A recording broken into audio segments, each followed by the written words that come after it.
Добрий день, ми з України.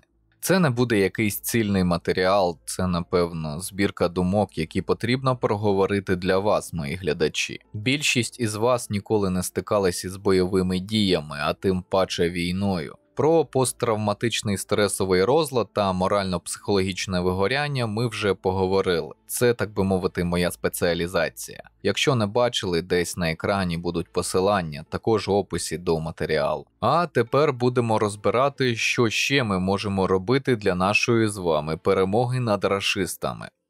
Про мирне життя під час війни. Я знаю, багато із вас картають себе.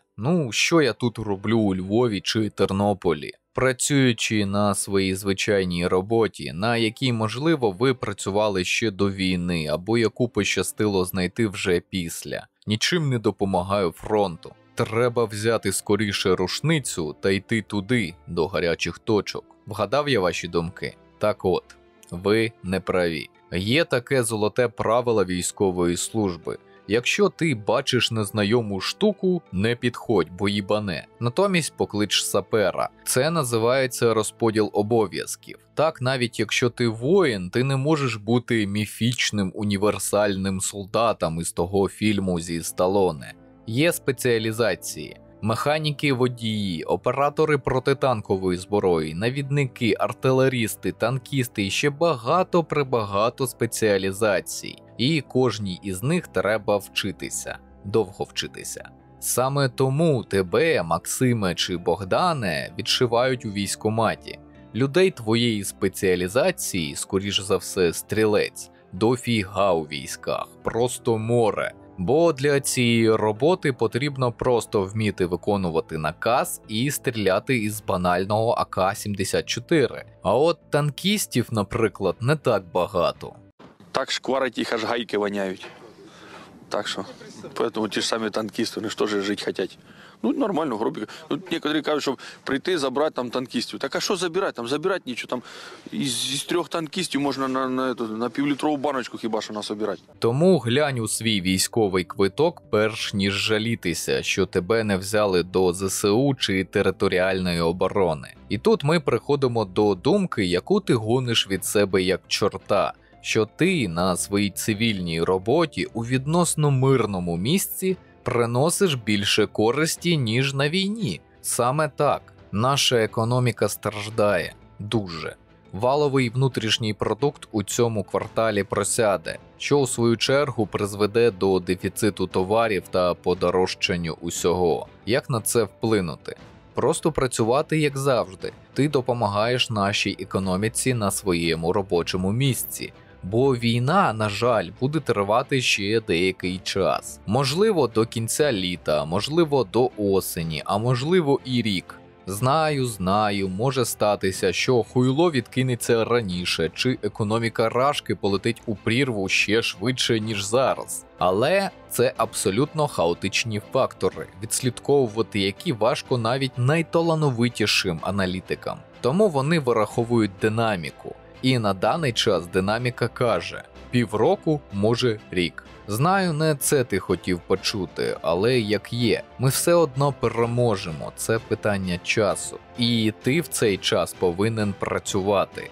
Не хандрити, не брати відпустку, Боже збав. Працювати, вносити копієчку до бюджету, живити економіку. Бо вгадай, що просто необхідно для ведення війни за версією одного із найбільш геніальних полководців в історії людства Наполеона Бонапарта. Все просто. Потрібно всього лише 3 речі. Гроші, гроші і ще раз гроші. Тому не журись і не падай духом через те, що тебе не взяли на фронт. Солдат виграє війну на полі бою. Тиловий працівник дає йому на це ресурси. Без тилу нема ніякого фронту. Для мене фермер на Одещині, який починає посівну і який не дасть померти із голоду солдату, теж герой. Просто на іншій ділянці війни. Запам'ятай це.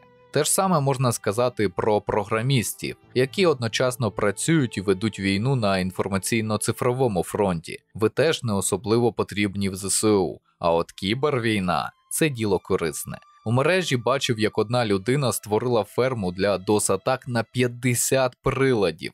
Смартфони, лептопи, ноутбуки, планшети.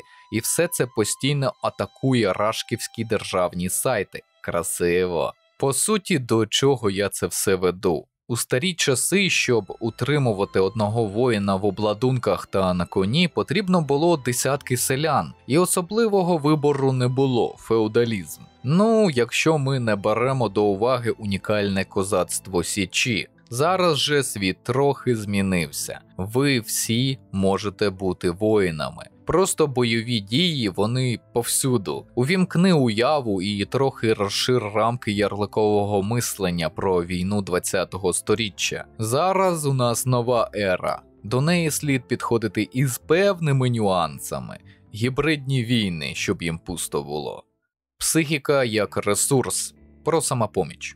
Мої відео почали розсилати по різним месенджерам і сайтам. І це круто, продовжуйте, це корисно і наближає нас до перемоги. Але до основної теми. Новим глядачам чи слухачам. Хтось із вас, можливо, цього не знає, але у нашої психіки є ресурс. Він не є точною вимірюваною величиною. Умовно кажучи, він складається із стресостійкості та пластичності психіки. На нього також впливає багато факторів, таких як, наприклад, генетична схильність до спадкових психічних хвороб, або вже пережиті психотравмуючі події. По суті, психічний ресурс – це дуже мінливе явище, яке суцільно індивідуальне для кожної окремої людини. На жаль, ми ще не винайшли щось схоже на магнітно-резонансну томографію, аби робити заміри саме психічного ресурсу. Це питання науково-технічного прогресу та часу. Тому вам, як і мені, слід опиратися на суб'єктивне відчуття того, чи може наша психіка витримувати ті чи інші події та стани свідомості. Окремо слід зазначити, що бойові дії, війна та усе супутнє, що відбувається з нами в цей час, може стати психотравмою з досить великою вірогідністю. Про це є безліч досліджень. Я сам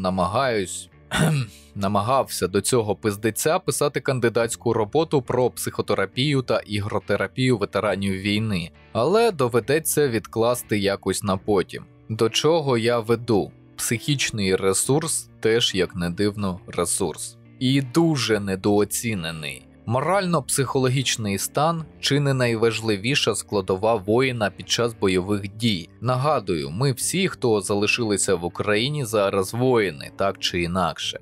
Воїни з високою мотивацією, як азовці, морпіхи та Нацгвардія у Маріуполі, можуть творити дива. Побратими та сестри, якщо ви мене чуєте, ми вклоняємося вашому бойовому духу та подвигу. Водночас із цим вам треба усвідомлювати, що кожен із нас повинен тримати свій бойовий дух, принаймні у стабільному стані, а краще взагалі в піднесеному. Саме тому такі популярні в нас Арестович та Кім. Вони підіймають бойовий дух відносно ефективно, і з цим важко сперечатись. Але дуже вас прошу, по-перше, не створюйте собі персоніфікованих кумирів, навіть із мене. По-друге, намагайтесь не бути залежними від когось повністю у своїй морально-психологічній підтримці. Бо якщо у вас різко забрати таку особу, це точно призведе до різкого падіння стресостійкості. Створіть власні психологічні ритуали підтримки своєї психіки. Це може бути щось незначне або навіть інтимне. Щось, що належить лише вам. Наприклад, коли я викурюю першу цигарку на день, це лише мої 5 хвилин спокою. Ніхто і ніщо не може тривожити мене у цей час. Саме тоді я проводжу у свідомості своєрідний тренінг, який мотивує мене на весь день. Це мій момент дзену. Абсолютний, всеосяжний потік у свідомості, направлений у глиб себе. Крапка. Створіть свій ритуал. Скільки він буде тривати, як саме, що для нього потрібно, обмежується лише вашими потребами та бажанням. Підтримуйте себе.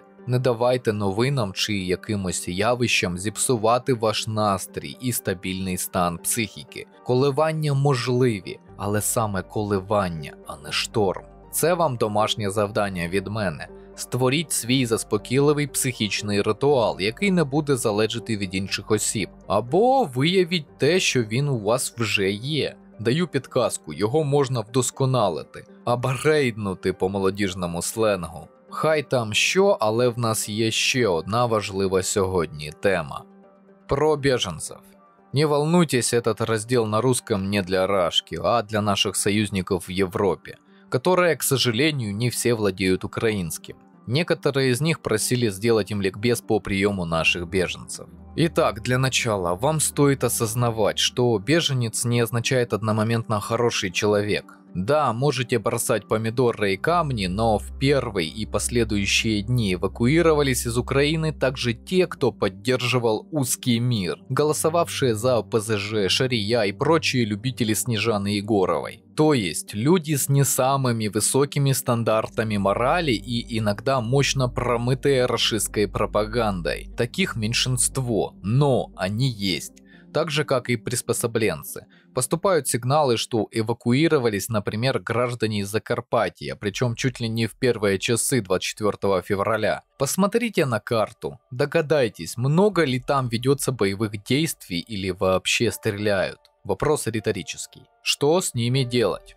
Я хз, если честно. В моем понимании они настолько беженцы, насколько я балерина, если мы говорим об общности и сплочении. О хреновом поговорили, теперь о насущном. Реальные беженцы. Их много. Даже не так. Их подавляющее большинство. В основном женщины и дети, без транспорта и с очень ограниченными ресурсами. С психологической точки зрения, конечно же, условно их можно поделить на 3 категории. Сильно психически травмированные боевыми действиями, умеренно травмированные боевыми действиями и минимально травмированные боевыми действиями. Все зависит от того, что они пережили, добираясь до мирной зоны. Степень варьируется от индивидуальной психической пластичности и прочности, а также тех психотравмирующих событий, которые происходили. Человек был под прямым обстрелом, рядом умирали люди, произошло физическое или сексуальное насилие. Однозначно высшая степень травматизации. Нужна оперативная помощь психиатра и фармакотерапия рецептурой строгой учетности плюс реабилитация с психологом и психотерапевтом. Обстрел был рядом, но не прямой. Человек видел трупы, но издалека. Оккупант производил только моральные истязания. Скорее всего, средняя степень психотравмирования. Нужен психотерапевт. Из фармакологии могут подойти и безрецептурные препараты успокоительного характера. Все остальное, сама война и боевые действия, даже издалека, легкая степень травматизации. Помощь психолога или психотерапевта, скорее всего, без фармакотерапии.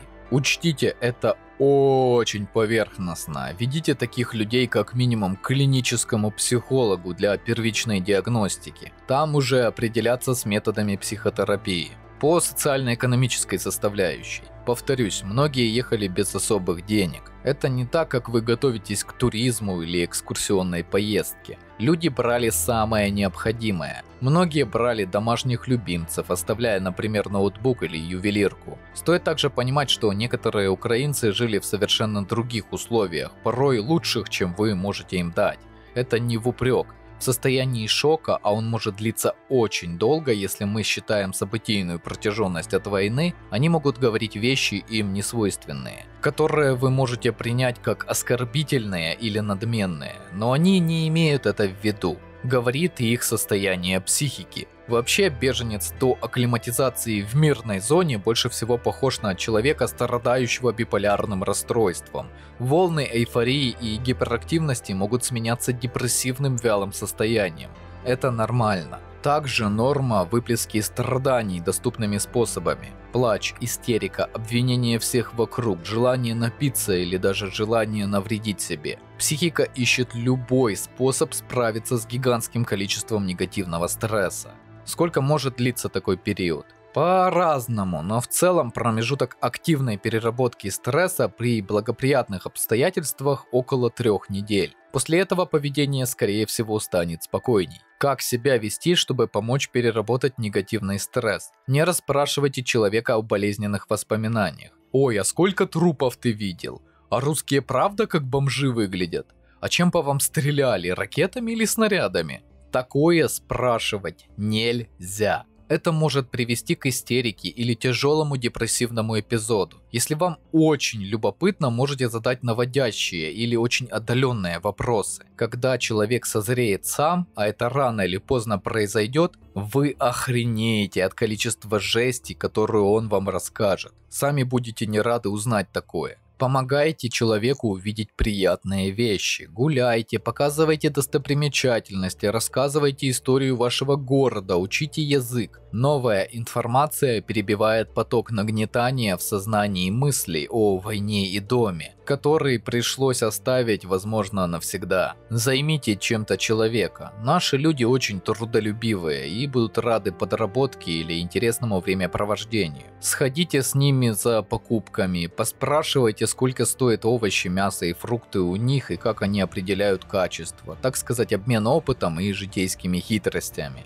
Такие, казалось бы, мелкие детали очень помогают забыть тот ад, который им пришлось пережить. По истечению 3 недель месяца, скорее всего, вы уже и так найдете активные и стабильные точки соприкосновения в разговорах и быту. Тут уж без меня, могу описать только общие рекомендації, що і зробив. Ну а на цьому буду завершувати. На превеликий жаль, я не можу створювати великі матеріали по 30-40 хвилин або годину чи ще більше, як раніше. Поряд майже постійно лунають вибухи, просто фізично неможливо записати звук хоча б середньої якості хронометражем більше 20 хвилин. Та й редактору потім це монтувати теж непросто, раніше це був мій обов'язок. Такі часи, але маємо те, що маємо. Нагадую, у мене є Patreon, де я періодично роблю нотатки для кор аудиторії, і там можна зі мною поспілкуватись, коли у мене є інтернет та відносно вільний час. Не забуваємо, все буде Україна.